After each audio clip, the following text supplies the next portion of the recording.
बरं का, एक सांगू तुम्हाला, आई माझी मायेचा सागर तर सगळेच म्हणतात गड्यावर, पण आईपेक्षा बी काकांवर प्रेम बापाचं जास्त असतं. आता माऊलींना राग येऊ नका देऊ. आता माझा जर राग येत असेल ना मावशी होतो, मला तर डोळे बंद करून आपापला बाप डोळ्यासमोर उभा करा गड्यावर. एक सांगू तुम्हाला, या जगात एकुलता एक मुलगा मेला तर न रडणारा बाप या जगात शोधून सापडेल महाराज. ज्यावेळेस मुलगी सासरी जाते ना, त्यावेळेस न रडणारा बाप या जगात शोधून सुद्धा सापडणार नाही. ज्यावेळेस ते मुलीचं ते लग्नाच्या वेळेस बासिंग बांधलेलं राहतं महाराज कंपाळा, आणि ते सहिनाचे स्वर जेव्हा कानावर पडतात ना, तेव्हा तो बाप एकटाच कोपऱ्यामध्ये जातो गड्यावर, हंबरडा रडत असतो. त्यावेळेस आपली मुलगी त्या बापाजवळ जाते, आणि आई जशी आपल्या मुलाच्या तोंडावरून हात फिरवते ना, तशी बापाच्या तोंडावरून हात फिरवते, सांगते, बाबा तुम्ही खूप केलं ना आमच्यासाठी, खूप धावलात ना तुम्ही.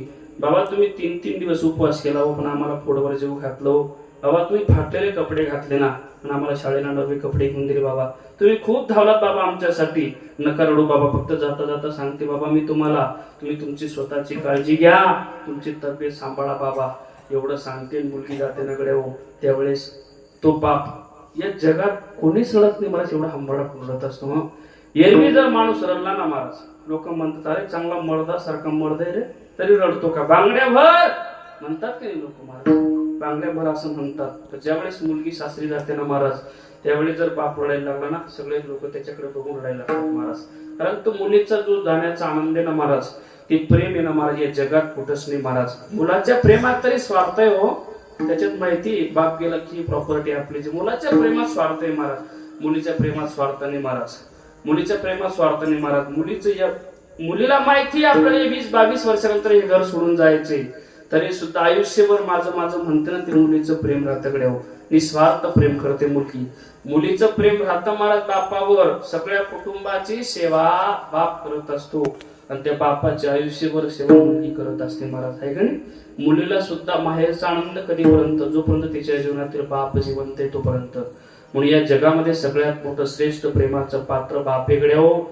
मुलीचं प्रेम बापावर राहतं ना महाराज, बापाचं सुद्धा तेवढंच मुलीवर राहतं गड्या हो. ज्यावेळेस बापाला शेवटचा श्वास राहतो ना बापाचा, खाटेवरून खाली टाकली जातं महाराज. चौबाजूने पोरं बसले असतात, चौघ बाजूला पोरं बसले असतात ना, त्यावेळेस बाप सांगतो, अरे दादा हो तुमचं खूप चांगलं रे, आज मनातलं जाता जाता सांगून जातो तुम्हाला.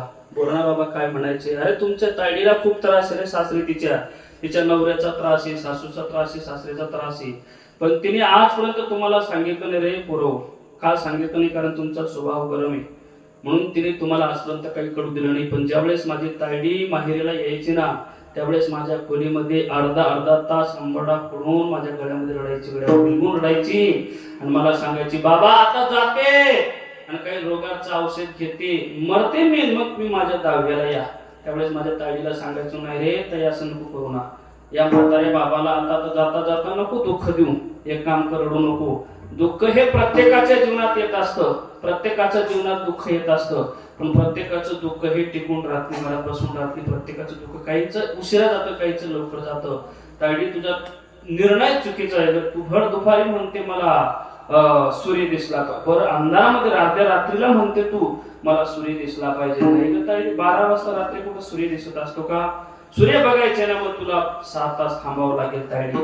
घाई करू नको, निर्णयाला चूक करू नको. जरी तुला दुःख आहे ना, तुझ्या पोटी जो 2 मुले आलेत ना, ते फार हे आहेत, ते तुला म्हातारपणी काचेच्या भांड्यासारखं सांभाळतील. माझ्या शब्दावर विश्वास ठेव. म्हणून आजपर्यंत माझी ताईडी जिवंत हो. जा माझ्या ताईडीला कोणीतरी आणा, तिच्याशी मला 2 शब्द बोलू द्या, मग मला प्राण सोडून द्या. मग त्यावेळेस मुलं जेव्हा आईले त्या ताईडीला घ्यायला जातात ना गड्या हो, मुलगी जेव्हा येते ना, मुलगी 2 शब्द बोलते गड्या हो, आणि आपल्या गळ्याला बिलगून रडते ना महाराज बापाच्या, त्यावेळेस तो बाप शेवटचा श्वास सोडत असतो. म्हणून या जगामध्ये सगळ्यात मोठं प्रेमाचं पात्र बापाचे महाराज. बाप ह्या जगामध्ये सगळ्यात मोठे उपकार करत असतो. म्हणून या बापाच्या उपकारातून उतराई होण्याकरता मला वाटतं या माळी परिवाराने आजची ही उत्तर कार्य निमित्ताने ही कीर्तनाची सेवा आयोजित केली. विठ्ठल